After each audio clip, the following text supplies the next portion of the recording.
Y para eso entonces vamos a partir con uno de los fármacos más utilizados, o un grupo de fármacos más utilizados en la clínica actual. Y además, no solamente dentro del área de la psicofarmacología, sino que en todas las áreas clínicas, ¿ya? Hago referencia al uso de ansiolíticos e hipnóticos, ¿ya?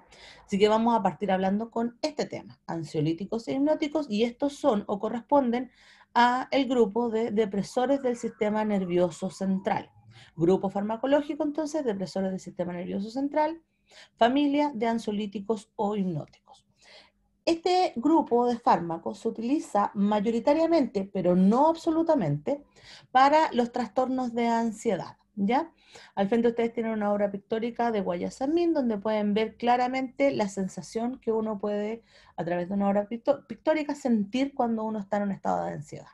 Yo creo que todos ustedes en algún momento han estado en un cuadro de ansiedad que pudiese ser particular o agudo, o que pudiese ser un poco más cronificado por diferentes eventos de la vida, ¿ya? De hecho, la pandemia como tal nos dejó en un estado de ansiedad, que es algo que probablemente como salud pública vamos a tener que revisar más adelante, ¿ya? En general, vamos a decir primero que dentro de los trastornos de la ansiedad, y recuerden que estos grupos farmacológicos no son solo para esto, pero esto es lo más común, lo vamos a dividir los trastornos de ansiedad en trastornos de ansiedad social, por ejemplo, cuando uno tiene que hacer una presentación en público y empieza una sensación particular de tensión, de nerviosismo con un aumento de la respuesta adrenérgica, ¿ya? Tenemos el trastorno de pánico, en donde aquí tenemos una sensación de pavor o miedo intenso, en donde no hay una causa específica donde uno pudiese decir esto es lo que me lo está originando, pero que se relaciona a ambientes, ¿ya? Después tenemos el trastorno de la ansiedad generalizada, que es una sensación continua de preocupación, que en general los psiquiatras la definen como de 6 meses aproximadamente o más, en donde uno puede decir que no está tranquilo. Pasa por cuadros de tranquilidad, pero la suma del tiempo indica que uno está con una pérdida de tranquilidad, con un aumento de la preocupación, con una incapacidad de dormir de manera adecuada, una incapacidad de alimentarse de manera adecuada, etcétera, ¿ya? Después tenemos los trastornos obsesivos compulsivos, que son pensamientos frecuentes que perturban, que intruden, o sea, que son intrusos en nuestro cerebro y que nos hacen cambiar nuestro comportamiento producto de este pensamiento intrusivo. Uno de los ejemplos de trastornos obsesivos compulsivos es el miedo patológico a los gérmenes, a los microbios, que hace que la gente no se lave, o sea, habitualmente uno se debe lavar las manos después de tomar cualquier contacto con algo que sea potencialmente peligroso.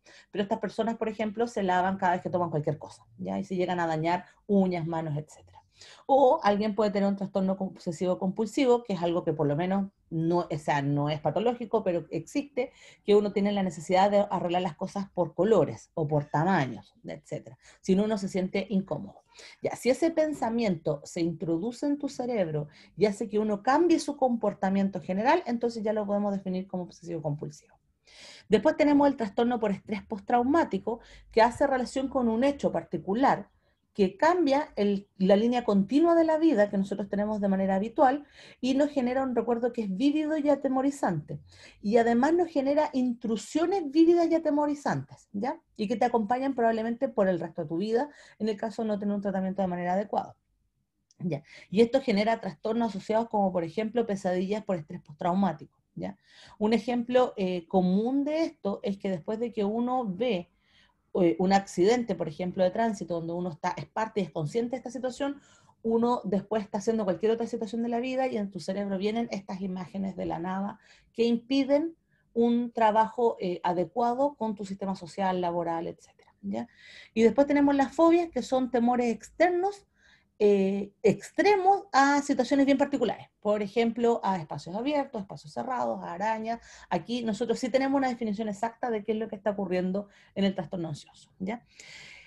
La verdad es que todo esto se puede tratar con ansiolíticos, pero hay algunos que se tratan de manera más común con ansiolíticos y por eso los marqué en rosado, que son el trastorno de ansiedad generalizada y el trastorno de estrés postraumático, pero ojo que no son los únicos. Y el trastorno obsesivo compulsivo lo vamos a ver la próxima semana, ¿ya? Una cosa importante de informar es que la mayoría de los pacientes que son diagnosticados con estas patologías son tratados con estos fármacos, pero la farmacología para la ansiedad es solo coadyuvante, es decir, el paciente debería estar en un sistema de tratamiento psicológico de cambio en el fondo de la situación que está afectando, de reconocimiento, y esto es con un acompañamiento de terapeutas ocupacionales, psicólogos, psiquiatras, etcétera, y la terapia farmacológica es solo un apoyo, ¿ya? O sea, tomar solo fármacos antipsicóticos o antidepresivos o ansiolíticos, que son todos los que vamos a ver más adelante, no sirven por sí solos, requieren un apoyo médico mucho más importante. ¿Ya? Ahora sí, entremos en la farmacología. Lo anterior era como para explicar un poco de lo que vamos a hablar de aquí en adelante. Dígame. ¿Alguien parece que quería hablar? Ya. Si no, no hay problema. Vamos entonces ahora a la parte farmacológica. Cuando uno busca a la gran familia de los fármacos ansiolíticos, nos vamos a encontrar que a su vez se divide en tres subfamilias, que es la familia de los hipnóticos, los sedantes y los ansiolíticos como tal. Pero ocurre que muchos fármacos cumplen con las tres condiciones, por lo tanto un fármaco puede ser a su vez ansiolítico, sedante y hipnótico, ¿ya? Y dentro de eso, uno va a ver a los subgrupos farmacológicos y nos vamos a encontrar con las benzodiazepinas, que son las más utilizadas y son las que ustedes requieren conocer muy bien para su práctica clínica, ¿ya? De ahí les vamos explicando por qué. Vamos a tener a los barbitúricos, que se utilizan muchísimo en los trastornos epilépticos y como anestésicos, ¿ya? Vamos a tener a los antihistamínicos, que los vamos a ver en la clase de antihistamínicos, ¿ya? Que por su acción a nivel central inducen o producen sueño, ¿ya? Y vamos a tener fármacos que son hipnóticos, es decir, que inducen el sueño, pero no son benzodiazepínicos, es decir, no tienen actividad ansiolítica, ¿ya? Y también vamos a tener fármacos que son ansiolíticos, o sea, disminuyen la ansiedad, pero no sedan, o sea, no hacen que el paciente descanse o duerma, ¿ya? Un dato súper importante es que en Chile, estas grafiquitas que están abajo son un poco antiguas, pero siguen siendo válidas, y es que en Chile las mujeres son más diagnosticadas con algún tipo de trastorno asociado a la salud mental, con una diferencia del 60 al 30% con los hombres, ¿ya? Esto se debe mayoritariamente a que las mujeres consultan más en la clínica, ¿ya? No es que las mujeres tengan más trastornos mentales, por si acaso. ¿Ya? Además, dentro del uso de las benzodiazepinas, cuando a las pacientes o los pacientes se les recetan en el fondo ansiolíticos, la benzodiazepina más utilizada en la clínica es el diazepam, debido a que se utiliza muchísimo en los consultorios, en urgencias y en hospitales, ¿ya? Seguido muy de cerca por el alprazolam, que es uno de los medicamentos que más se administra a nivel o categoría ambulatoria, o sea, cuando nosotros queremos controlar al paciente por varias semanas o meses, ¿ya? Después le sigue el clonazepam, que se utiliza mucho en pacientes más jóvenes, ¿ya? O que toleran mejor esta farmacología. Otra cosa súper importante es que las benzodiazepinas, el primer grupo que está aquí, se utiliza tanto para el tratamiento de la ansiedad generalizada, que es lo que estamos hablando ahora, pero también se utilizan para el tratamiento depresivo y también se mal utilizan para el tratamiento del insomnio. Y digo mal se utilizan porque ese no es su uso regular clínico, ¿ya? Dentro de las benzodiazepinas, la familia es bastante extensa. Hay algunos que son más importantes conocerlos, como por ejemplo el alprazolam, el clonazepam, el diazepam, el lorazepam y el midazolam, ¿ya? Se los vamos a volver a mencionar, no se preocupen. Pero para que ustedes sepan que hay algunos que ustedes tienen que reconocer muy bien dentro de esta familia. Ahora, ¿cómo funcionan estas drogas? Mecanísticamente hablando, recuerden que nosotros les pasamos la farmacodinámica y la farmacocinética de estos fármacos, ¿ya? Por lo tanto, tienen que conocerlo. Estos fármacos lo que hacen es que activan o aumentan la actividad del canal GABAérgico, que es el que ustedes ven ahí al frente. El canal GABAérgico a nivel del sistema nervioso central es el encargado de aumentar el flujo de iones cloruro, y el flujo de iones cloruro produce una hiperpolarización de las membranas a nivel nervioso, ¿ya? Y la hiperpolarización a su vez impide que haya nuevos impulsos nerviosos e impide que haya apertura de canales de sodio y potasio. ¿Eso qué significa? Que cuando hay una hiperpolarización, nosotros tenemos una pérdida de la señal de la neurotransmisión, ¿ya? Por lo tanto, se denominan depresores de la neurotransmisión. Mientras mayor sea el influjo de cloruro, mayor va a ser la depresión de la neurotransmisión, ¿ya? Entonces, ¿qué es lo que hacen estos fármacos? Estos fármacos actúan sobre el receptor GABAérgico, particularmente el receptor GABA, ¿ya? Que es uno de los más relevantes a nivel de los trastornos mentales, Y si ustedes se fijan ahí al frente, estamos hablando de un canal que, primero, depende de un neurotransmisor. El neurotransmisor es GABA, ¿ya? O sea, para que este canal se abra, tiene que estar el neurotransmisor GABA. Segundo, que depende del influjo de cloruro, o sea, cuánto cloruro hay en el medio. Y tercero, si ustedes se fijan, tiene diferentes subunidades. Acá se muestran las 5 subunidades, 2 alfa, 2 beta, 1 gamma, ¿ya? Y podemos observar que, por ejemplo, en la subunidad alfa tenemos sitio para el etanol, ¿ya? En la misma subunidad alfa tenemos sitio para el neurotransmisor GABA. Y en la misma subunidad alfa tenemos sitio para los barbitúricos, que los vamos a ver un ratito más, con menos detalle, pero los vamos a ver. ¿Qué significa esto? Que cuando nosotros administramos etanol a dosis suficientes para que ingresen al sistema nervioso central, o cuando los pacientes consumen barbitúricos, lo que estamos haciendo es exacerbar la respuesta del GABA como tal, ya, o sea, del influjo de cloruro, ¿ya? Esto es importante porque los barbitúricos y el etanol lo que hacen es que aumentan la duración de la apertura del canal GABA y que incluso a dosis muy altas, o sea, cuando uno consume mucho alcohol o cuando consume dosis altas de barbitúricos, no necesita el neurotransmisor para que ejerza su efecto. O sea, que el alcohol por sí solo va a abrir este canal y va a hacer que aumente el influjo de cloruro. El influjo de cloruro puede aumentar a niveles tan grandes que puede hiperpolarizar todo el sistema nervioso central y eso va a impedir todas las respuestas neurotransmisoras del sistema nervioso central. Por lo tanto, se considera que el etanol a dosis muy altas puede inducir el coma y la muerte.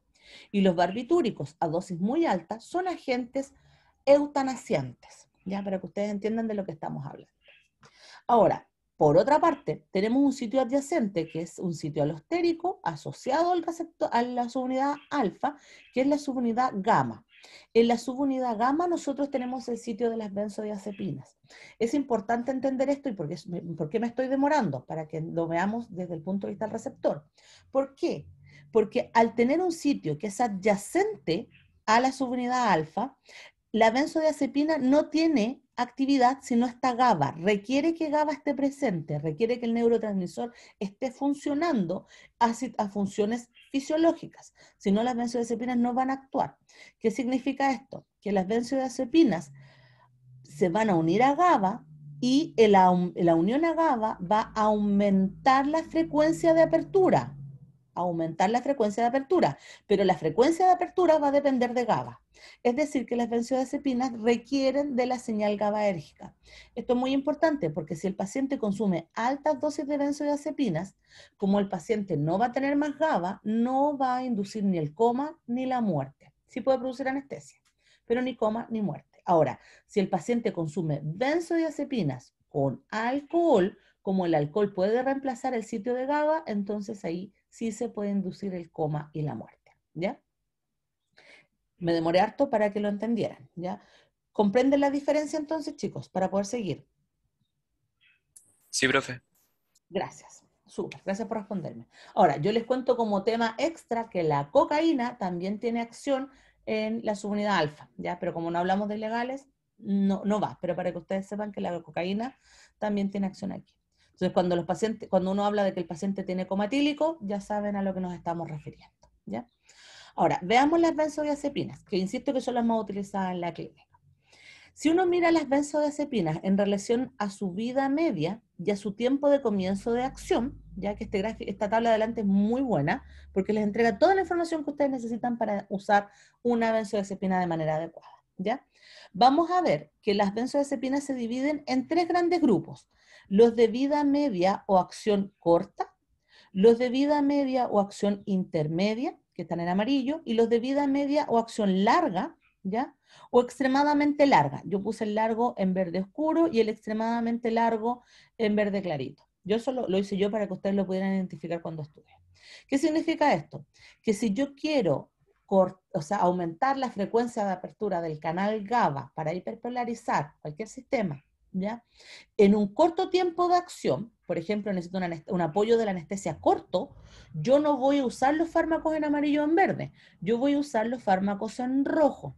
Y esto es importante porque en odontología se utiliza bastante el midazolam como apoyo anestésico, ¿ya? ¿Por qué? Porque es corto. Si ustedes se fijan, su vida media es de aproximadamente 1 hora, máximo 5 horas, máximo, o sea, el paciente no va a tener más en sangre que 5 horas, el pic plasmático va a aparecer aproximadamente a los 40 minutos o incluso menos, dependiendo de la dosis, y va a ser muy rápida la acción. Entonces el paciente no se les va a estresar, que espere que le haga efecto la anestesia 3 horas, 2 horas, etcétera, ¿ya? Entonces les va a servir el midazolam. Y lo otro es que como tiene un pic de 5 horas, el paciente va a aclarar muy rápido el fármaco. ¿Ya? No vamos a necesitar que esté esperando así como veamos si a las 24 horas todavía está medio adormilado, veamos cómo funcionó. No, ustedes rápidamente van a saber cómo funciona este fármaco. ¿Ya? Por otro lado, eso pensando en o sea, un apoyo a la anestesia corto.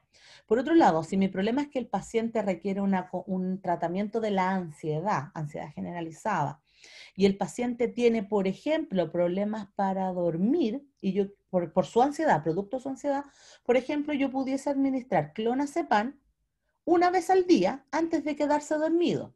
¿Por qué? Porque su vida media es de entre 20 y 40 horas, así que me asegura que va a estar al menos 24 horas cubierto por el fármaco, ¿ya?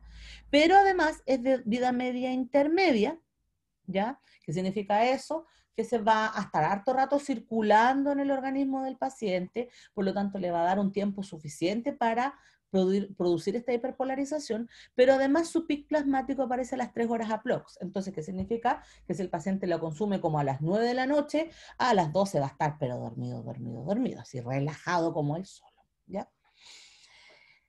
Por otro lado, también tenemos pacientes que tienen ansiedad diaria, que en el fondo necesitan controlar sus niveles de ansiedad ya no solo para poder dormir, sino que en el fondo para funcionar en el día a día. Entonces, este fármaco no me va a servir tanto, porque si bien me da 24 horas de funcionamiento, su pic aparece a las 3 horas, pero además de eso, no lo puedo administrar más que 1 vez al día por esta situación. Entonces, para eso nos vamos a encontrar, por ejemplo, con el alprazolam, y por eso es que están utilizados este fármaco, porque tiene una vida media aproximada de 12 horas, por lo tanto yo lo puedo administrar 2 veces al día. Y su pique es bastante rápido, aparece aproximadamente a la hora y media. Y su comienzo de acción es intermedio, o sea, no me voy a demorar tanto en esperar su acción, pero sí voy a tener una respuesta rápida a la hora, el paciente va a estar súper bien. Pero como el paciente se estresa de día, yo le puedo dar el medicamento en la mañana, a mediodía va a estar súper bien, en la noche va a dormir bien. O sea, le puedo dar 2 dosis. De hecho, el alprazolam se puede dar hasta 3 dosis diarias cuando la situación es muy extrema, ¿ya? Ahora, si yo quiero que el paciente esté en un estado letárgico continuo, ¿ya? Donde quiero mantener una vida media muy prolongada, entonces yo voy a dar diazepam, ¿ya? Si ustedes se fijan, el pic aparece a la hora, por eso se utiliza tanto en urgencias y su acción es muy rápida, ¿ya? Para que me entiendan la diferencia entre ellos. Otra cosa muy importante es que dependiendo de esto, de los tiempos de acción y de la situación propia del fármaco, nosotros vamos a entender una hiperpolarización de la corriente de cloruro, o sea, de los axones, y eso va a conllevar a que todos los sistemas nerviosos que están asociados a esa corriente van a deprimir su acción. O sea, vamos a tener un paciente que va a tener menos ansiedad a nivel del sistema nervioso central, porque va a haber menos neurotransmisión, pero además menor neurotransmisión va a llevar a una sedación, ¿ya?, del paciente, que pudiese inducir anestesia y que pudiese inducir coma, dependiendo de la dosis. Recuerden que las benzodiazepinas rara vez inducen coma, ¿ya? Y lo otro importante es que como tienen conexión con la zona a nivel piramidal y a nivel de entrecruzamiento de los núcleos de la base, también vamos a tener una respuesta de miorelajación. Y si a uno lo sedan y a uno lo miorelajan, lo más probable es que a uno se le induzca el sueño, ¿ya? Por eso es que esto se dice que estos fármacos son hipnóticos.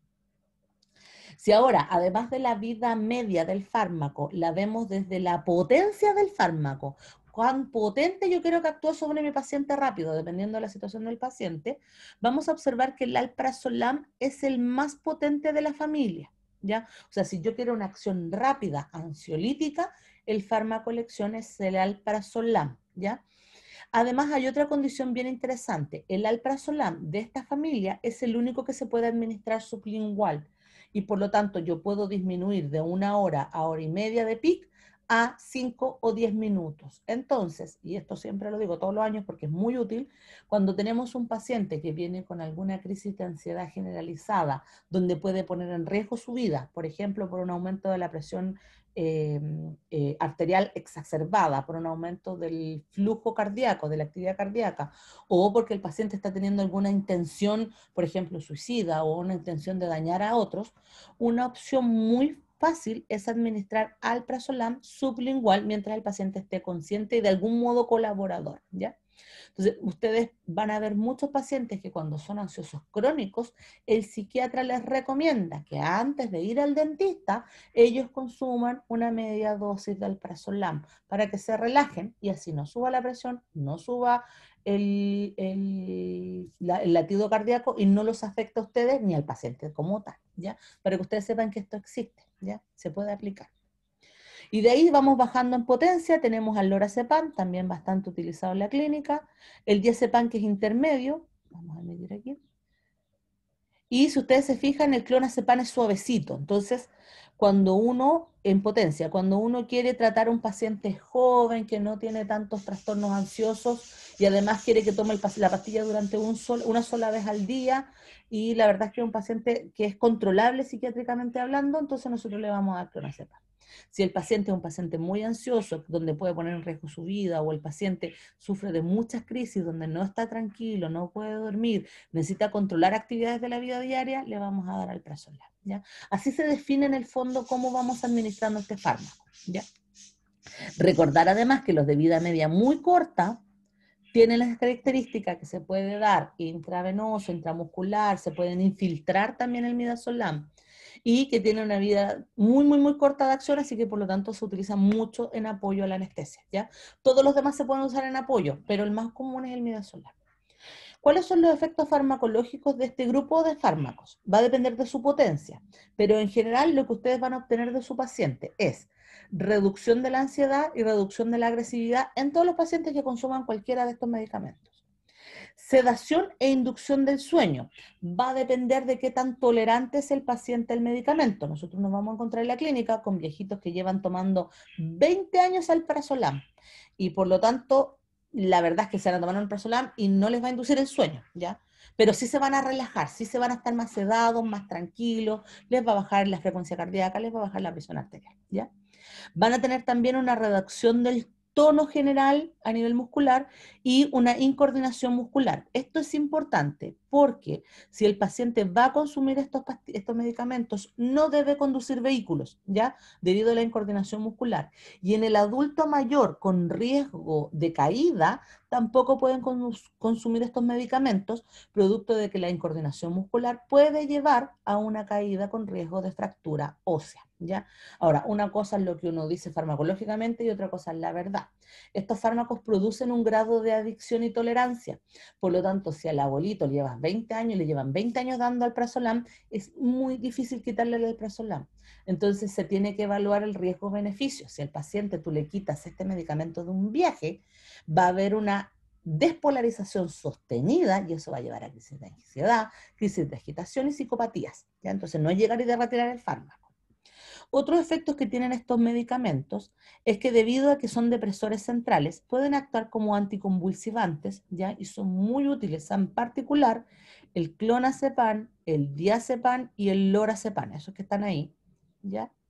Y en particular los dos primeros, o sea, el diazepam y el clonazepam, porque además se pueden administrar rectal.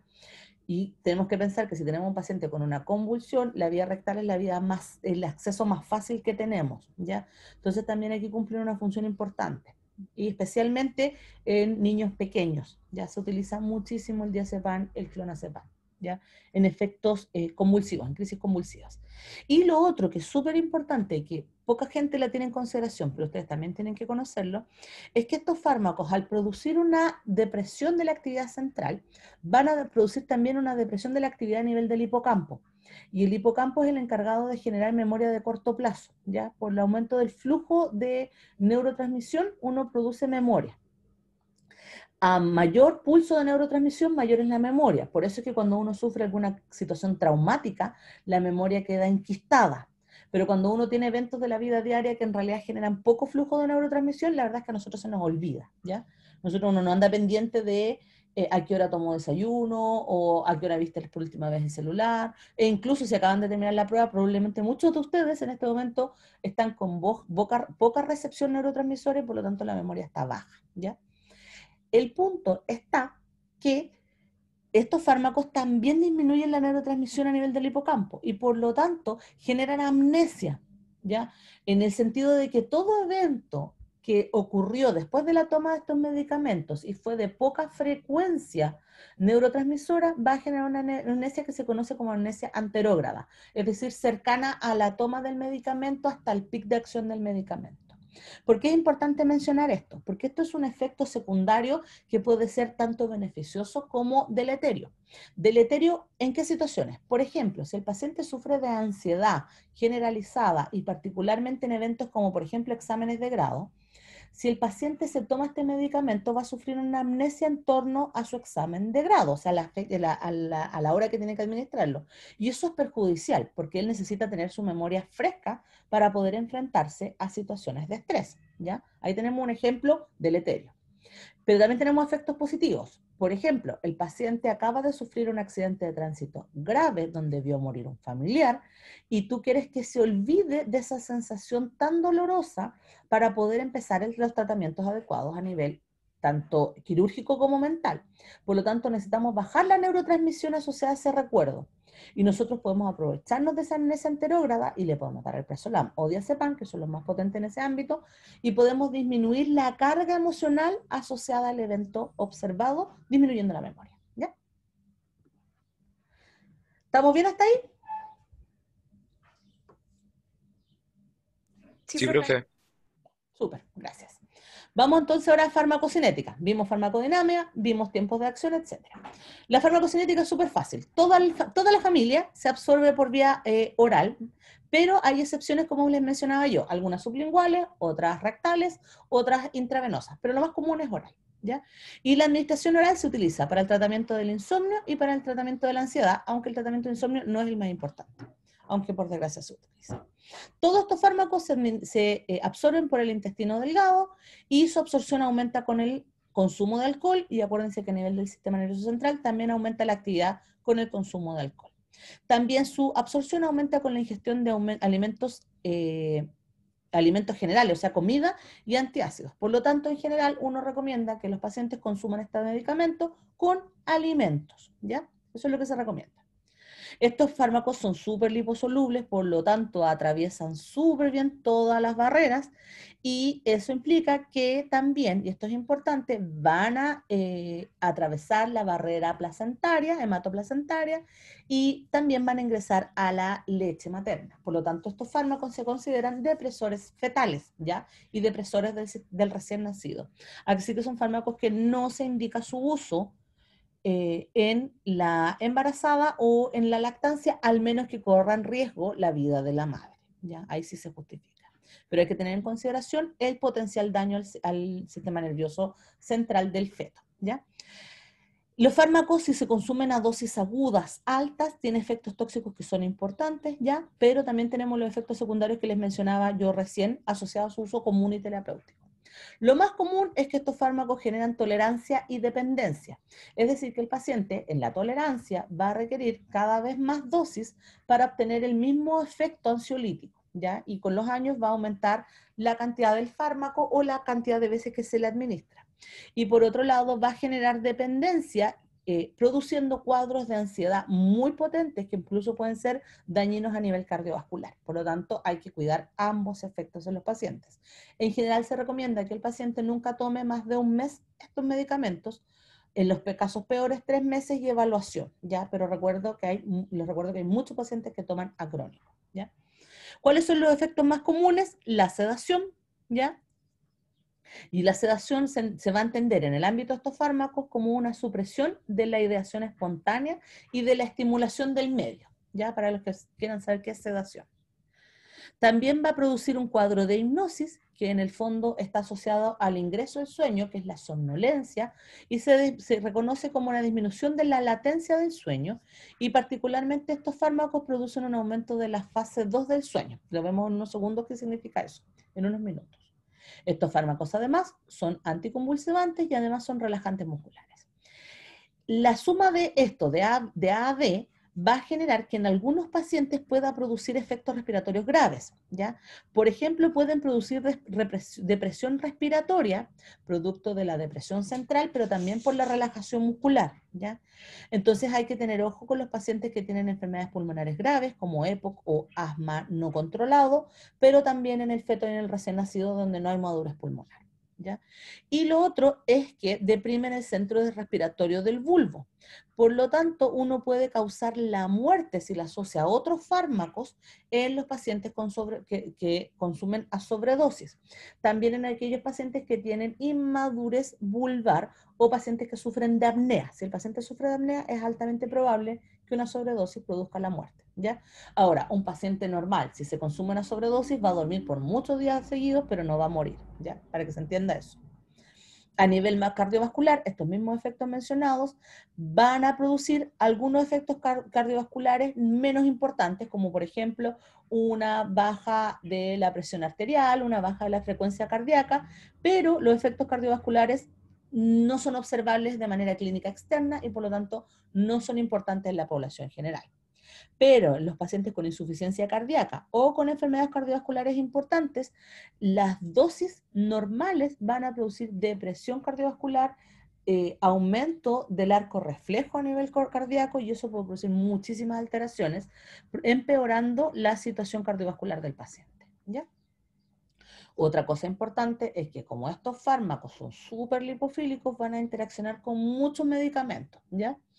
Entonces vamos a tener, por ejemplo, que hay fármacos como el omeprazol o los beta bloqueantes que se utilizan para el control de la presión arterial o los anticonceptivos que van a aumentar la concentración de benzodiazepina, haciendo que el paciente está más somnoliente, más medio relajado y menos reactivo a estímulos externos, ¿ya?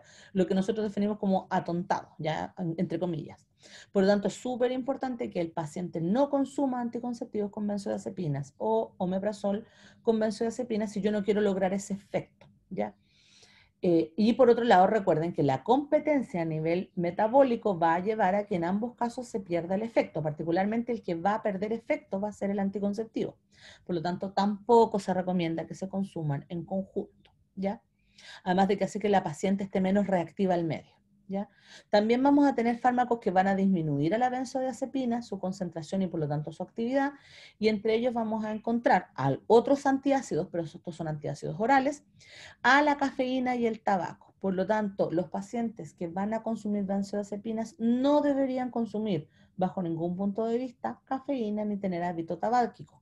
Yo sé que existe y que ocurre, pero lo ideal es que no lo hagan cerca del consumo del fármaco, producto de que si no van a tener un menor control de las crisis ansiosas y por lo tanto el tratamiento para los trastornos mentales va a ser malo y va a conllevar a que el paciente genere mucha tolerancia y requiera más medicación para el mismo tratamiento, ¿ya?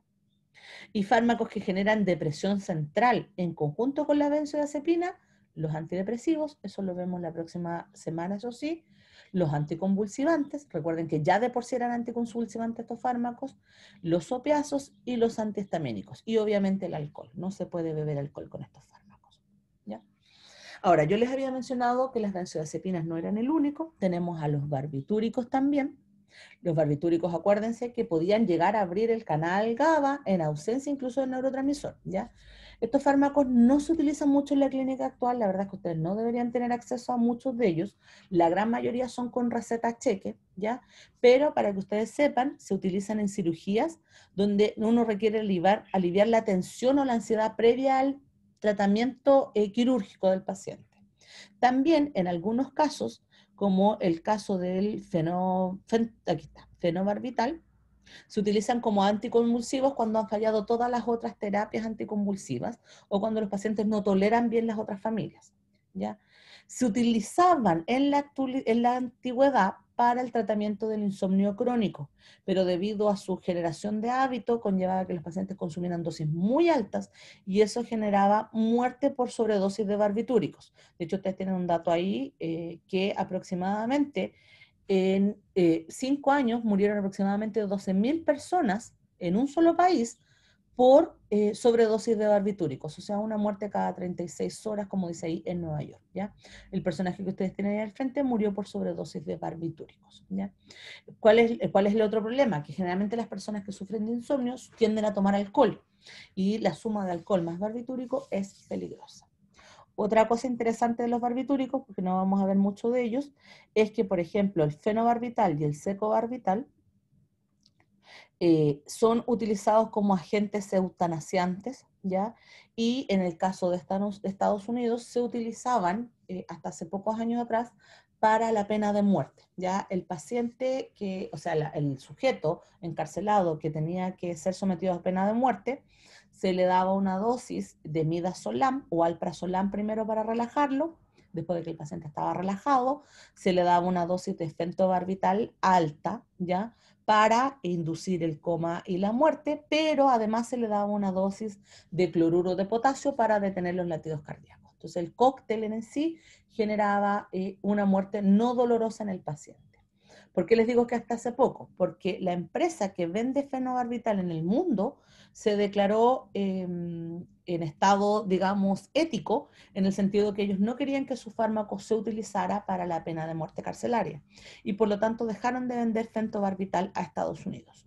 Y eso significa que se quedaron sin uno de los insumos más importantes para la pena de muerte, y en la actualidad se utilizan dosis altas de midazolam, más alprazolam, más otros anestésicos, más el cloruro de potasio, pero el cloruro de potasio es muy doloroso y por lo tanto es una muerte que no es plena, ¿ya? Que no es ética, ¿ya? Para que ustedes sepan que la pena de muerte en la actualidad produce muchísimo dolor y daño, no solamente a la persona que la está sufriendo, sino que además a todos aquellos que la ven, ¿ya? Es un dato extra. Entonces, ahora, si vemos nuestra clásica curva de efecto versus dosis, vamos a observar que el aumento de las benzodiazepinas va a generar una sedación, una hipnosis en el paciente y en dosis muy altas una anestesia, como es el caso del midazolam, pero no va a inducir ni coma ni muerte. En el caso de los barbitúricos, si uno aumenta la dosis de los barbitúricos, entonces va a tener sedación primaria, hipnosis, anestesia, coma y muerte. De hecho, el coma inducido aquí en Chile y en muchas partes de Europa se induce con dosis de barbitúricos con control absoluto, es decir, se está controlando continuamente la concentración de barbitúricos para que el paciente quede en un estado permanente de coma, ¿ya? Y como les mencionaba yo, los países que tienen autorización a la eutanasia los utilizan para la eutanasia. En animales, en veterinaria, se utiliza para eutanasia y antiguamente se utilizaba para la pena de muerte, pero ya no se usa, digamos, por razones éticas, ¿ya? Entonces, de lo que les acabo de contar, porque yo tengo que seguir, esta clase no termina aquí, de lo que les acabo de contar, lo que vamos a tener es que tenemos un canal de GABA con sus 5 subunidades, ¿ya? Si el canal de GABA no tiene el receptor GABA, va a estar inactivo y va a estar cerrado. Si está cerrado, hay neurotransmisión normal, ¿ya? O sea, funcionando. Ahora, si el canal de GABA tiene el neurotransmisor GABA, ocurre la interacción en la subunidad alfa, se va a abrir el canal y nosotros vamos a tener una disminución de la neurotransmisión por hiperpolarización, ¿ya? Ahora, si nosotros a este medio, porque hasta aquí es fisiológico, si al medio fisiológico le adicionamos, además del neurotransmisor, una benzodiazepina, como el diazepam, lo que vamos a tener es que el diazepam, que es esta pelotita amarillita, va a actuar en un canal, o sea, en una unidad adyacente, gamma, por ejemplo, y eso va a generar que aumente la frecuencia de apertura.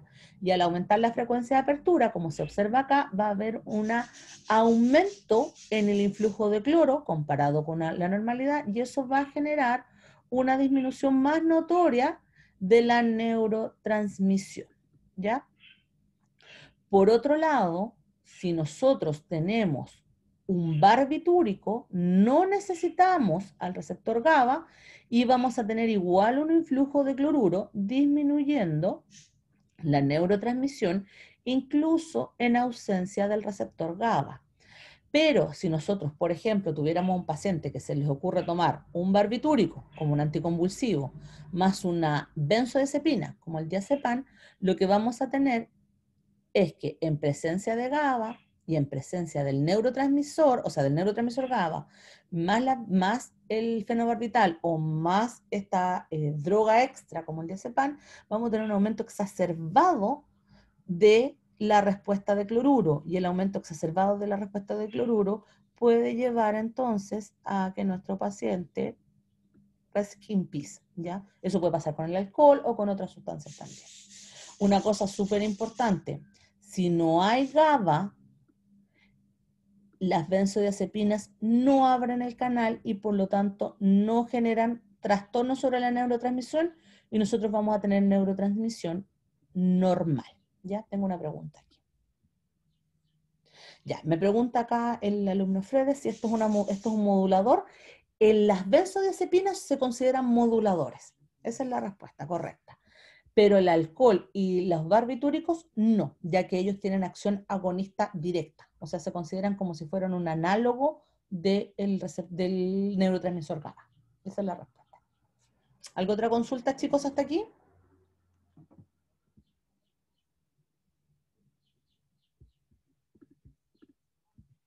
Ya. Sigo. Si no hay más preguntas, sigo. Yo sé que tienen cerebro achicharrado, pero hay que seguir. Ya piensen que esto es un fármaco, este es como el fármaco más delicioso que uno pudiese consumir si está muy ansioso, muy cansado, muy agotado. ¿Ya? Ahora, sigamos lo último que nos queda. Si yo les dije que este fármaco era útil en la ansiedad y les dije también que se consideraba de la familia de los hipnóticos, pero yo no hablé de hipnosis en ningún momento. Entonces, lo que vamos a hacer en los próximos minutos es que vamos a hablar de hipnosis, cómo afectamos el sueño del paciente con estos fármacos, ¿ya? Para eso primero tenemos que pensar que si mi paciente tiene trastornos del sueño, del tipo que sea, yo siempre como clínico voy a querer que mi paciente preserve la arquitectura del sueño, es decir, que se parezca lo más a lo fisiológico posible. También voy a querer que sea rápido, no quiero que el paciente esté estresado porque no puede dormir, pero también quiero que sea de forma segura, o sea, no vaya a ser que se me vaya a ir el sueño, o no vaya a ser que se me despierte a cada rato, o no vaya a ser que no pueda reaccionar a los estímulos externos graves, ¿ya?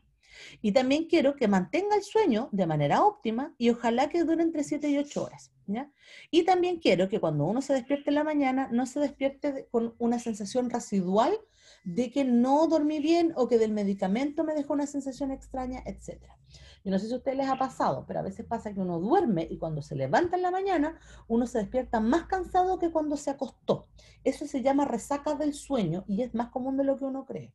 Y cuando uno tiene resaca del sueño es un indicador de que estamos haciendo algo incorrecto a la hora de dormir, ya sea a la hora de inducir el sueño, por ejemplo, usamos el celular o la tele antes de acostarnos, o ya sea porque no dormimos de manera segura y higiénica, ¿ya? Entonces, esto es mi hipnótico ideal. Resulta que por muchos años se utilizó las benzodiazepinas como hipnóticos ideales, ¿ya? Porque cumplían muchas de estas situaciones, ¿ya? El problema que tenían era que, si bien cumplían muchas, no las cumplían todas. Una de ellas es que permitía dormir durante toda la noche. Pero un problema es que también producía amnesia, acuérdense. Entonces el paciente tampoco se va a acordar de lo que estaba pasando en la noche. Y otro problema es que interaccionaba con muchas drogas, o sea, con los anticonceptivos, con los antiácidos, con los alimentos, con el alcohol, ¿ya? Y además, el otro gran problema es que induce dependencia. Por lo tanto, el paciente para poder dormir cada vez iba a necesitar dosis más altas y nunca iba a lograr tener un sueño reparador ideal. Y en el fondo nunca iba a poder sacarle la benzodiazepina, ¿ya? Porque si no, no iba a poder dormir. Si uno va a los trastornos del sueño, miren qué bello cuadro ahí, la pesadilla se llama, ¿ya? Esa sensación que muchos han tenido a lo mejor de que tienen algo sobre ustedes mientras duermen y que uno como que no puede controlar el cuerpo, ¿cierto? Ahora, si nos vamos a la fisiología del sueño, lo que nosotros vamos a tener es que en el sueño tenemos 4 fases de sueño como tal, más una fase REM, que es Rapid Eye Movements, que es donde ocurre el sueño onírico como tal, y también vamos a tener una fase de awake o estar despierto, ¿ya? Donde estamos funcionando, como por ejemplo ahora yo. No sé si ustedes están awake, pero yo sí sé que estoy despierta, ¿ya? Y probablemente muchos de los que me están escuchando están en fase uno del sueño, que es un estado de somnolencia, que es como que se están yendo para el lado, es como que despiertan, pero se duermen de nuevo, y como que pierden el foco visual, bajan la frecuencia cardíaca, baja la temperatura, etcétera, ¿ya? Entonces, si uno mira, uno está en un estado despierto y va a ir entrando suavemente a la fase uno de somnolencia, a la fase 2 de sueño, a la fase 3 de profundidad y a la fase 4 de reparación. La fase 4 es donde nuestros músculos se desconectan, o sea, el sistema central se desconecta del sistema periférico y nuestros músculos se relajan y ocurre reparación de las funciones musculares y de las funciones periféricas, ¿ya? Por eso, cuando nosotros nos despertamos sin querer en la fase 4, nosotros podemos tener nuestro cerebro funcionando, nuestros ojos funcionando, porque el nervio óptico viene desde el nivel cerebral. Pero no podemos gritar, porque nuestro nervio vago viene de nivel periférico. Y no podemos mover las manos o el cuerpo, porque eso es sistema periférico radicular, ¿ya? Entonces, en el fondo, es una situación muy, muy, muy desagradable, pero ocurre porque uno se despertó en esta fase, ¿ya? Entonces, vamos a decir que la fase 4 es la fase reparadora. Y la fase REM, que es la que ustedes ven acá, es la fase que yo les mencionaba que era onírica, pero además es la fase de restablecimiento de las actividades nerviosas del día. O sea, en el fondo aquí nosotros relajamos los sistemas nerviosos, producimos un aumento de la actividad de concentración, de memoria, de crecimiento glandular, hormonal. Por lo tanto, mientras más profunda y óptima sea el REM, mejor nosotros vamos a aprender, vamos a desarrollarnos, vamos a tener una actividad hormonal necesaria, vamos a crecer los niños o adolescentes que necesitan crecer, o vamos a reparar tejidos en el caso de los adultos, ¿ya? Si ustedes se fijan, nosotros pasamos entonces cada 15 minutos a 30 minutos por esta fase 1, 2, 3, 4, y a los 40, 45 minutos entramos en una fase REM que dura aproximadamente 15 minutos más o menos. Ya ahí volvemos a entrar, volvemos a salir, volvemos a entrar, volvemos a salir. Y después, por asunto de un pic de cortisol, normalmente al alba, cuando empiezan los primeros rayos del sol, nosotros podemos entrar en una wake, en una especie de despertar. No sé si a ustedes les ha pasado que se despiertan a las 6 de la mañana o cerca de las 6 de la mañana, están despiertos como lechugas, pero como no tienen nada que hacer, se vuelven a acostar y ¡pum!, el sistema los vuelve a hacer dormir y vuelve a hacer entrar. Normalmente el sueño que uno recuerda es el último sueño en el cual los despertaron, ¿ya? Eso es lo normal. Ahora, las personas que tienen trastornos del sueño van a pasar por un sistema que es el que ustedes ven aquí abajo. Primero, va a estar mucho tiempo despierto, le va a costar mucho quedarse dormido. Y una vez que se quedan dormidos es casi inmediato. No están por ese estado de somnolencia, de tranquilidad, así como que te llama Morfeo, no. Entran rápidamente al sueño. Pero nunca relajan. O sea, nunca pasan por la fase 2 ni nunca consolidan, nunca relajan la musculatura. Rara vez pasan por la fase 4. Peor aún, se saltan de una fase 3, por ejemplo, a una fase onírica, y de la onírica vuelven a saltar a somnolencia, y de somnolencia onírica, y de onírica despierta. Y así están en ciclos que son muy cortos, que si ustedes se fijan no alcanzan a durar los 45 minutos o una hora. Al revés, duran, con suerte, 15 minutos cada uno, 10 minutos, algunas veces los oníricos duran 5 minutos con suerte, a veces se pierde el onírico, el paciente se duerme, vuelve a despertar, se vuelve a dormir, se vuelve a despertar, etc. Entonces, esto no es normal. Nosotros necesitamos tratar esto porque si el paciente no descansa y no restablece función muscular y no restablece función de desarrollo y crecimiento, el paciente se deteriora. Entonces, para evitar eso, nosotros tenemos a las benzodiazepinas, ¿ya? Que es las que tenemos en el cuadrito aquí al frente, aquí, efecto de las benzodiazepinas, ¿ya? ¿Y qué es lo que vamos a observar? Que si nosotros le damos benzodiazepinas a nuestros pacientes, por ejemplo, clonazepam, en el estado awake, en el estado despierto, el paciente va a poder inducir un sueño relativamente rápido. O sea, si el paciente está consciente de que se va a quedar dormido, el paciente se puede ir a acostar y se va a quedar dormido. Si nosotros vemos en el estado 1 y 2, vamos a ver también que queda mucho rato somnoliente, relajadito, tranquilo, y mucho rato en el estado 2. Recuerden que en estado 1 y 2, si yo muevo a la persona se despierta y vuelve a sus funciones normales, porque no hay desconexión como en la etapa 3 a 4, no hay desconexión muscular, ¿ya? Pero, por desgracia, las benzodiazepinas disminuyen el largo del estado 3 a 4, que ya de por sí estaba disminuido en mis pacientes. Por lo tanto, si bien hay un descanso general por relajación, no hay un descanso muscular importante durante la noche, salvo la miorelajación propia del fármaco, ¿ya? Y lo otro es que las benzodiazepinas disminuyen también el estado REM, ¿ya? E incluso pueden bloquearlo, o sea, puede quedar en REM cero. Significa que los pacientes no tienen actividad orírica, ¿ya? Y eso significa que no reparan actividad neurotransmisora, ni memoria, ni tejido, ni hormonalidad. A veces es bueno no tener REM, por ejemplo, los pacientes que tienen pesadillas graves o importantes, porque lo onírico es estresor, ¿ya? Pero en general es importante tener algún grado de REM, ¿ya? Entonces, como las benzodiazepinas no son la droga ideal, si ustedes se fijan, porque no repara, no descansa, pero hace que duerma, eso sí. Es que existen fármacos no benzodiazepínicos hipnóticos, o sea, que inducen el sueño, pero no derivan de las benzodiazepinas. También tienen actividad GABA, también son moduladores GABA, pero son periféricos, o sea, que en el fondo no tienen una acción directa como los fármacos que les mencionaba recién. Y dentro de esta familia vamos a encontrar las drogas que se llaman DZ o drogas Z, ¿ya? Drogas Z. Cuando uno habla de drogas Z, habla de esta familia. Las drogas Z son el Zolpidem, que se demora aproximadamente 30 minutos en hacer efecto y dura aproximadamente 5 horas el sueño, inducido por la droga. Si el paciente duerme más, el problema del paciente. También tenemos al Saleplon, que dura aproximadamente 30 minutos en hacer efecto, pero tiene un tiempo de acción de 30 minutos aprox. Y la sopiclona, o su enantiómero es sopiclona, pero ahí está la Z por si acaso, para que vean que no engaño. Y este fármaco es el más rápido de todos, dura aproximadamente 20 minutos en ejercer su efecto y el paciente tiene 7 horas de sueño, ¿ya? Si uno se va a la tablita, por ejemplo, acá la sopiclona, acuérdense que también está el enantiómero, vamos a ver que el paciente tiene una disminución en los despertares nocturnos, ya que el fármaco está 7 horas haciendo efecto, así que no se va a despertar en la noche. Va a disminuir el tiempo de vigilia previo, eso de que me cuesta dormirme, ¿ya? También va a producir un aumento en el tiempo total del sueño. Acuérdense que las benzodiazepinas no hacían eso. Y lo otro es que va a aumentar la eficiencia del sueño, es decir, la relajación, la reparación, la actividad endocrina, etc.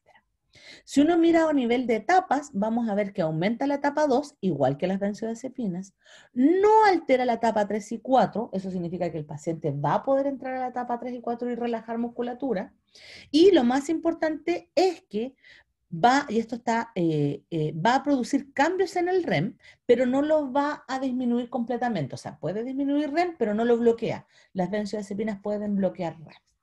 ¿Ya?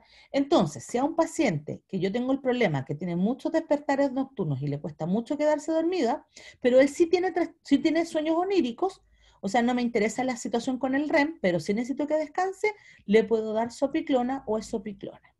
Si mi problema es que el paciente se queda dormido súper bien, pero que en la noche se despierta de la nada a 2, 3 de la mañana, entonces mejor cuando se despierte que consuma Saleplon porque él se queda dormido sin problema, si el problema es el despertar, ¿ya? Además, el Saleplon no produce cambios en la REM y el Zolpidem que está aquí tampoco produce cambios en la REM.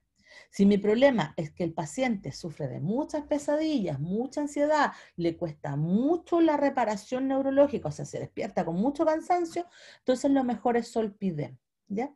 Entonces va a depender mucho de lo que tiene el paciente con el tipo de fármaco que se va a administrar. Pero si uno mira esto que está acá, comparado con las benzodiazepinas, las drogas Z son más seguras.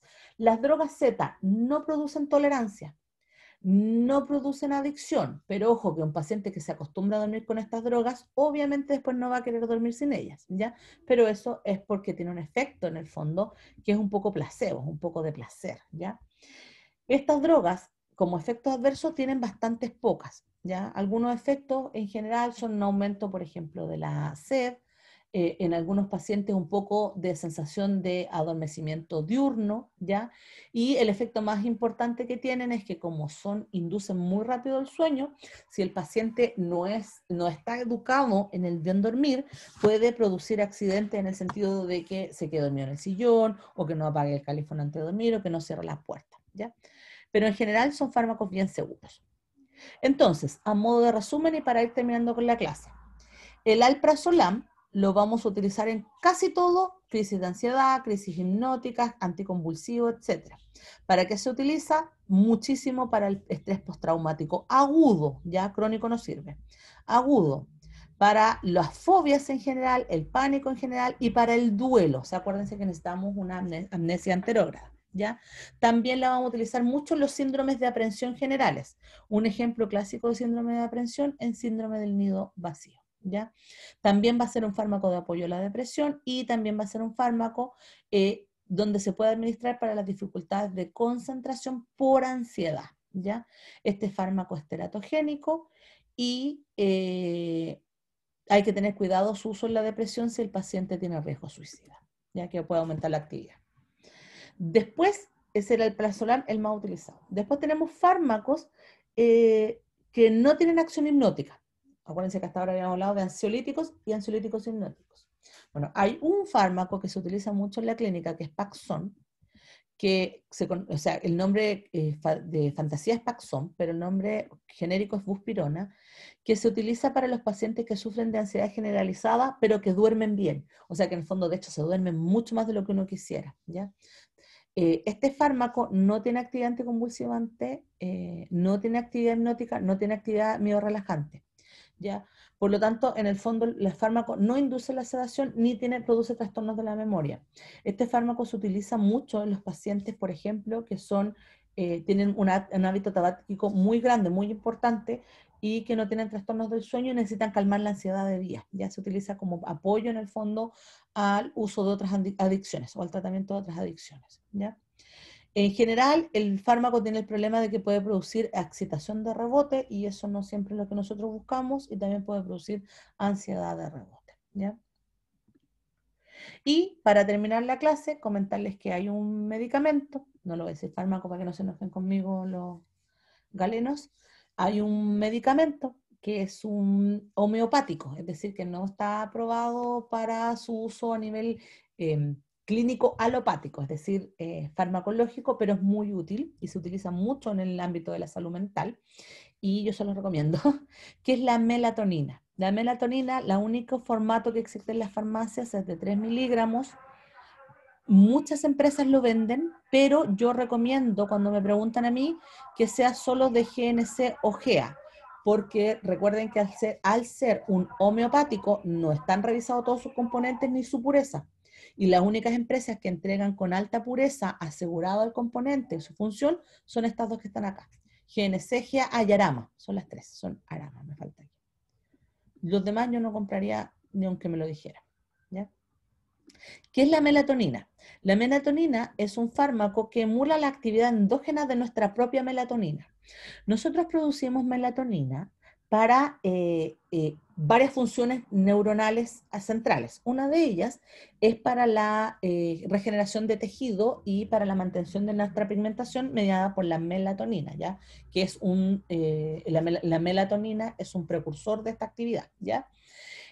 Pero además, nosotros a nivel del quiasma óptico y supraóptico, nosotros tenemos nuestro ciclo circadiano, ¿ya? Y nuestro ciclo circadiano va a depender de la luz que llega, de la luz que incide, digamos, a nivel retinial, y eso va a generar pics de melatonina, ¿ya? Entonces, cuando nosotros empieza a decaer la luz, nosotros vamos a tener un pic de melatonina que nos va a indicar en el fondo, como seres primitivos, que debemos escondernos, que debemos protegernos y que nuestro ciclo circadiano va a disminuir, ¿ya? Y eso genera una caída también de, por ejemplo, el cortisol, otras hormonas, etcétera, ¿ya? Cuando nosotros tenemos este pic de melatonina a nivel del sistema nervioso central, empieza la reparación de nuestros tejidos, pero también empieza la inducción del sueño mediada por un bloqueo o una depresión de la respuesta sensorial central. Entonces, si nosotros no podemos producir suficiente melatonina, porque nos cuesta quedarnos dormidos de noche, o porque dormimos mirando la luz del celular, o miramos la luz de la tele, o porque trabajamos de noche, se nos van a revertir los ciclos de melatonina. Y por lo tanto se recomienda que nosotros retornemos la cantidad de melatonina por un reemplazo exógeno. Y el reemplazo de esta droga que está aquí, este fármaco que está acá, que no es droga, ¿ya? Y este fármaco lo que va a hacer es emular la actividad de este núcleo supraóptico, ¿ya? Y por lo tanto va a producir un pic de melatonina y eso va a inducir nuestra reparación y nuestro sueño, ¿ya? De la manera más natural posible. Para que ustedes sepan, además, la formación de serotonina depende, o sea, de melatonina, depende a su vez de serotonina, y la serotonina se asocia a un estado de placer, plenitud y felicidad. Por lo tanto, un sueño reparador correcto asociado a los pics de melatonina genera a su vez una sensación de plenitud y felicidad, ¿ya? Entonces, cuando nosotros tenemos trastornos del sueño asociados por ciclos circadianos, se recomienda el consumo de melatonina y no de los otros fármacos, ¿ya? La melatonina, a su vez, como es un reemplazo hormonal, no va a producir efectos adversos de ningún tipo importante, ¿ya? Así que se puede usar además en menores. ¿Dónde se utiliza en la clínica? En los cambios de horario cuando uno cambia de país, ya cuando uno viene con el sol chileno y después se va a vivir a Inglaterra o a Australia si tienen suerte, se les va a cambiar el tiempo o el reloj externo y va a costar consolidarlo con el reloj interno. Entonces, cuando uno vaya a dormir, uno consume melatonina para recircular el nuevo reloj, ¿ya? En los turnos de trabajo, aquellas personas que les toca trabajar de noche o que les toca el famoso cuarto turno completo, ¿ya? Y que por lo tanto se ven forzados a trabajar en condiciones no adecuadas para un ciclo circadiano, ¿ya? También se recomienda el uso de melatonina.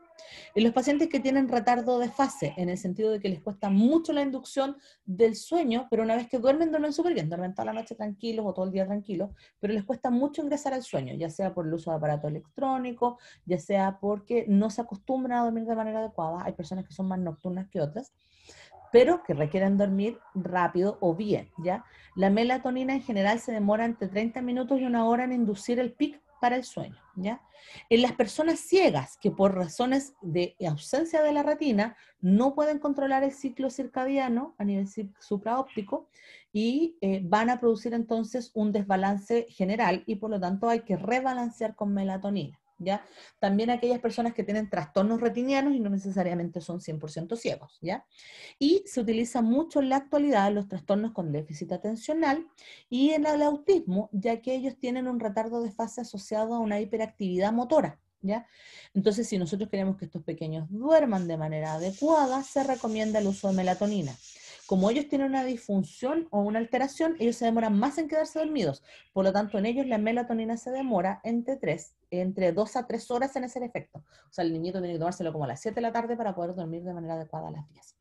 ¿Cuál es la única condición de que la melatonina funcione?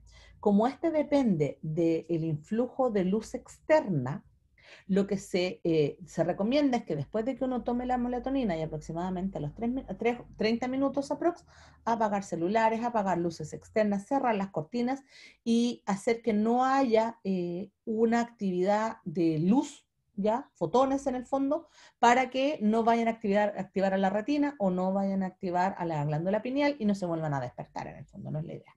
Pero es la única condición que se requiere para el consumo de melatonina.